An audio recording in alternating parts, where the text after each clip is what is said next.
pessoal! Hoje então a gente vai para o dia 15 da nossa leitura bíblica com base no livro Uma Vida com Propósitos. E o tema que a gente vai trazer hoje aqui é um tema bem interessante, eu gosto bastante, que é sobre a nossa família da fé.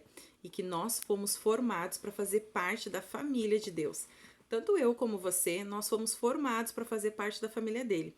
Deus, ele quer ter uma família e por isso ele criou a gente para com que a gente fizesse parte dela. Uma família planejada muito antes da gente nascer. Quando a gente olha para toda a Bíblia ela revela a história de Deus, Deus formando a sua família, Deus planejando a sua família. Deus, ele não precisava de uma família, mas ele quis. Então, ele sempre pensou numa família que ia amá-lo, né, que ia honrá-lo, que ia reinar com ele para sempre. Então, Deus, ele quer com que a gente participe de tudo isso. E um dos atributos de Deus, a gente já comentou isso acho que um outro dia, num outro vídeo, é que Deus, ele é amor. A palavra não diz que Deus tem amor, mas sim que ele é amor. E é por causa desse amor que ele dá um imenso, assim, valor à questão dos relacionamentos. A própria natureza de Deus é relacional, no entanto que ele se identifica a si mesmo com termos, assim, muito familiares, como Pai, como Filho, como Espírito Santo. A Trindade em si, ela se relaciona. Deus sempre teve um relacionamento com a Trindade. E eu falei já várias vezes e volto a falar, a Trindade em si, ela se basta. Deus nunca precisou da gente, mas sim ele quis a gente. Então, por isso que ele nos criou. E assim ele acabou nos adotando dentro da sua família e ele divide com a gente tudo aquilo que ele possui. E isso dá alegria a Deus. A gente pode ir lá ler em Tiago, no capítulo 1, no verso 18, que Deus, ele tem prazer na gente. E quando nós depositamos a nossa fé em Jesus, Deus se torna o nosso Pai, nós nos tornamos seus filhos e os outros cristãos acabam se tornando os nossos irmãos e as nossas irmãs na fé. E isso acaba com que a igreja é a nossa família espiritual. Quando a gente pensa assim, será que todos são filhos de Deus? Todos são criaturas de Deus, mas nem todos são filhos. Mas porque até para ser filho é preciso com que a gente reconheça que Jesus é o nosso Salvador, que Jesus é o nosso Senhor. A gente precisa se arrepender, nascer de novo, daí sim com que a gente se torna filho de Deus e parte dessa família que ele tanto idealizou pra gente, que ele tanto quer com que a gente participe.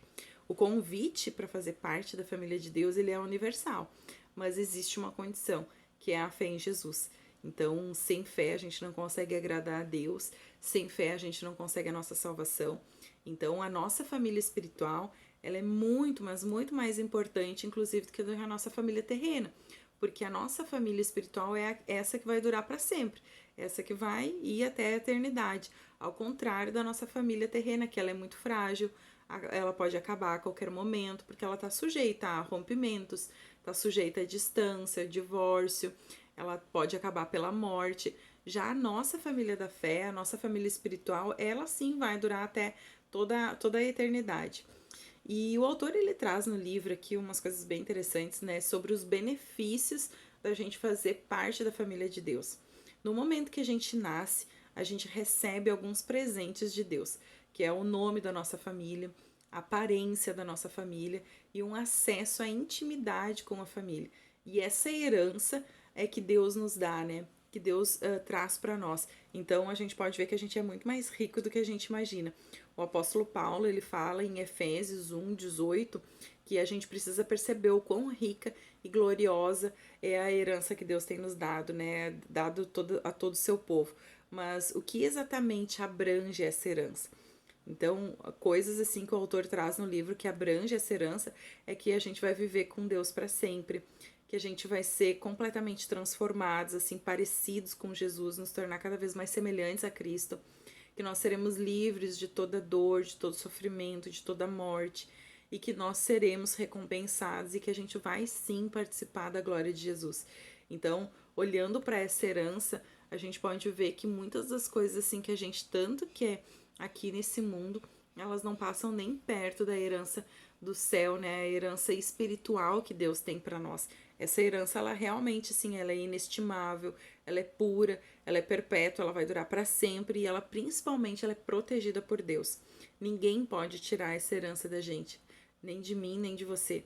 Então, ela também não pode ser destruída por nada desse mundo. Então, essa herança, sim, é que a gente deve ansiar. Muitas pessoas, assim, acabam ansiando por outras coisas na sua vida e não anseiam por esse tipo de herança, por esse tipo de bênção que Deus tem para nos dar.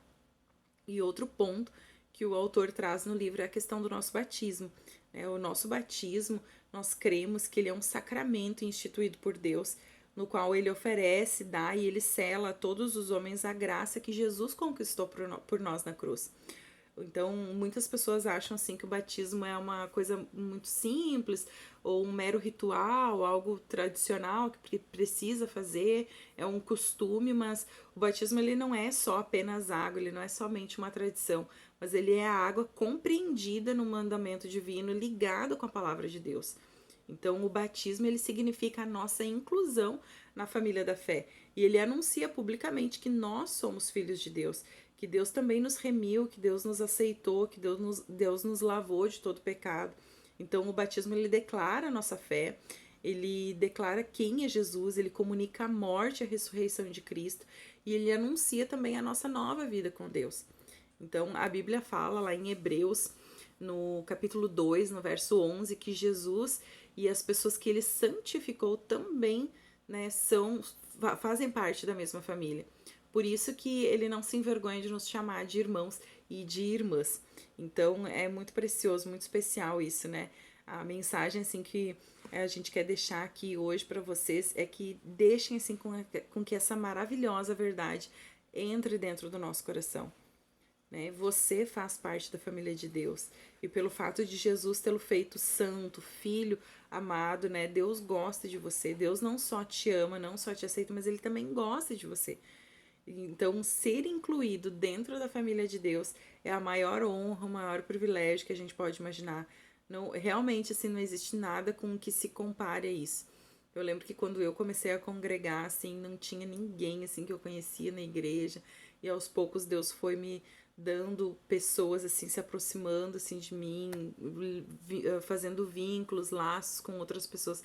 E hoje, praticamente, quase todos os meus amigos são pessoas da igreja, onde eu tô sempre convivendo, eu tenho momentos assim bem interessantes, bem bacanas, né? Momentos na ruim, na boa, a gente tá sempre junto. Então, toda vez que você se sentir insignificante, desprezado, inseguro, né? Eu quero que você lembre a qual família você pertence. Aonde é que você realmente tem que estar? Que é dentro da família de Deus, na família da fé, que é isso que a gente vai ter para sempre. E a nossa pergunta para reflexão hoje é como que a gente pode começar a tratar os outros membros cristãos como membros da nossa família. Quero que você pense aí nos seus irmãos da igreja, nos irmãos da fé, como que você tem tratado eles, se você tem tratado eles realmente assim como sendo membros da tua família, com tudo que exige, assim, tudo que merece a nossa família espiritual. Eu espero que esse vídeo tenha abençoado a sua vida. Se abençoou, peço que você curta ele, que você compartilhe, enfim, e que Deus abençoe. Um abraço.